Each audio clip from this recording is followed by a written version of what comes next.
Hello friends, చూడండి carrots ఎలా పోతున్నాయో. మాకైతే సడన్గా వర్షం పడుతుంది వరంగల్లో. చూడండి ఎంత బాగా పడుతుందో. మా ఐరా పాప అయితే పడుకున్నదల్లా వెంటనే లేచింది, ఇంకా రెయిన్బో వస్తుందేమో అని. అక్కడ సైడ్ అయితే అక్కడ ఎండ కొడుతుంది. ఆద్య అయితే ఇంకా డైరెక్ట్ ఇక్కడ కూర్చుంది. ఇంకా స్కూల్కి వెళ్ళొచ్చే పిల్లలు చూడండి ఎట్లా రెయిన్ కోట్ వేసుకున్నారో. ఐరా పాప చూడండి రైన్ ఎట్లా పడుతుందో.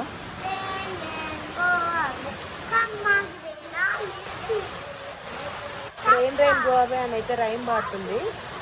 ఇంకా మేము ఈరోజు అయితే అప్పాలు చేసుకుందాం అనుకున్నాం కానీ చేసుకోలేమో. చేసుకుంటే అన్ని మెత్తగా అయ్యేటి అప్పాలన్నీ కదా రాధ్య, కదా అప్పాలన్నీ మెత్తగా అయిపోయేటి. అది వాళ్ళు చేస్తే బట్టలన్నీ తడిచిపోయినాయి.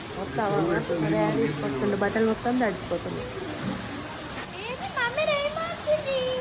ఎక్కడ ఏమో రెయిన్బో కూడా వచ్చిందంట. వీళ్ళు చూస్తున్నారు.